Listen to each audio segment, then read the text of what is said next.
the Flying Bird here again. Now this time I decided to bring you a Mega Swampert team that I built. Mega Swampert has quite a few nice tricks. It resists ground primarily, and what I mean by that is that fire and ground typed attacks will not matter. Swampert is a really nice Pokemon because it can also carry Wide Guard.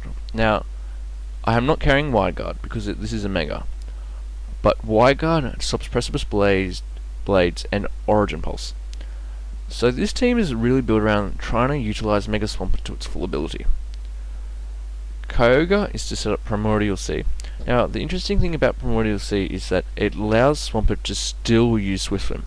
Yveltal is pretty much to take care of grass types. Amoonguss is to redirect attacks and put Pokemon to sleep, and then, as well, make sure that I can set up a Power Punch sort of free of charge. Thunderer's main job is to set up a Tailwind, or use Taunt to sort of slow down those sort of Smeagol teams, and use Roleplay to reset up Primordial Sea in the case of an emergency. Crobat is to set up Tailwind and use Super Fang, and is also my Xerneas check by using Haze. So I have a really interesting battle here against Stingray Beats.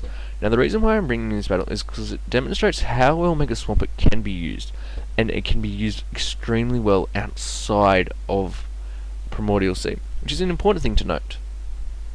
So I lead Swampert and Amoonguss here because I believe that it's my best matchup against any of his Pokemon. So first turn, Greninja is a really scary Pokemon because I know it can carry Grass Knot. So I know that I'm going to watch out for the Grass Knot by going for a Protect. And Amoonguss is going to use Spore on Greninja, so that if Greninja doesn't have Grass Knot, it will punish it straight away and put it to sleep. I'm assuming this Hydreigon is Specs because Specs Hydreigon was really sort of popularized in 2014 when Alex Agloza brought it to Worlds. And it had a really nice niche of just Oko and Kangaskhan.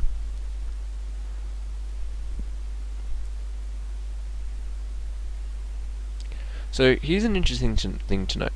My Amoonguss has the Okacha Berry to sort of slow down the Sun teams, especially against Groudon.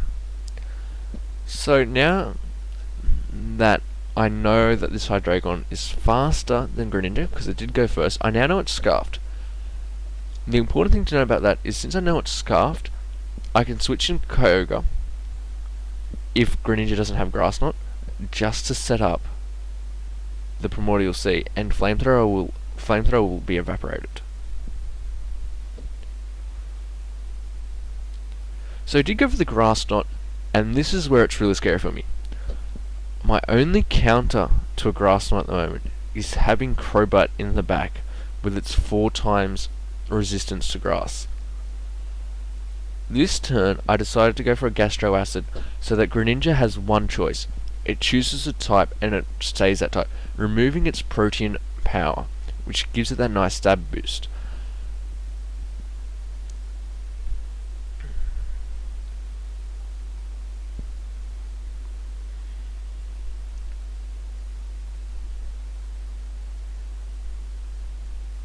So Greninja does go for that Ice Beam, meaning it's now an Ice type. This turn I know Amoonguss is dead, but Crobat can set up a Tailwind, and with its Sash live 1 turn, and that is really crucial. So, this is how this turn goes down, and it's a really bold prediction, because if I get it wrong, I could lose the match. So let's say Groudon has Eruption, I could lose the match, but I'm willing to risk it.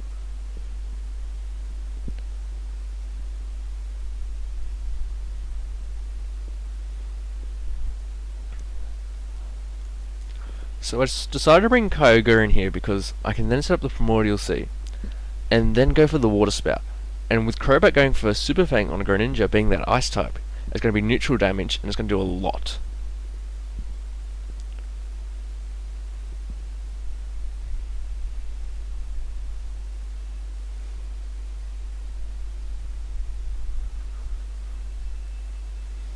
So this turn, I decided to go for another Super Fang on a Greninja, and Protect with Kyogre to sort of scout what he wants to do. Because my team is sort of a little bit bulkier so that I can scout. Many teams are really hyper offensive this year. I love that sort of playstyle, but this team's a little bit more bulkier, so it now allows me to scout.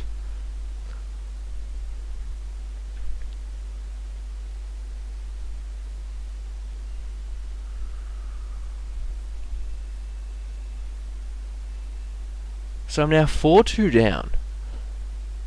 But I have one turn of Tailwind left, and I'm going to make it count. By going for Power Up Punch on Hydreigon, it will ensure a KO, get me to +1, and then Ice Beam on Groudon will knock it out. But that Hydreigon's scarfed, and I don't know what sort of shenanigans it wants to pull. But I'm still going to go all in.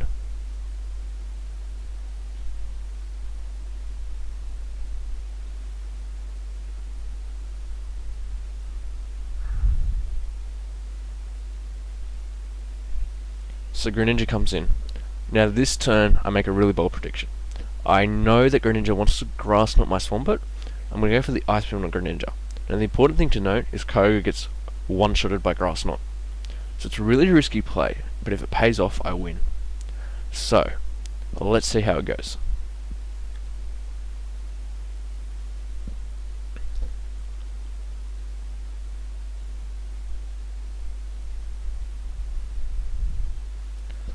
So this pretty much wraps up the game.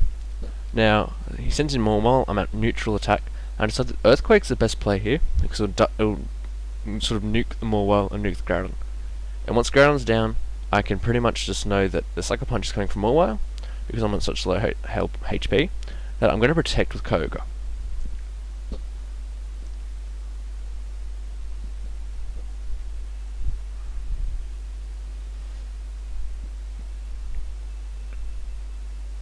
So at this point in time, he just forfeits.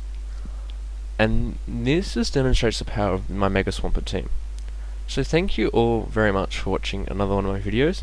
I'm sorry it's another win, but these are sort of more of the games I sort of have stockpiled at the moment. I just want to bring you guys content. So thank you very much.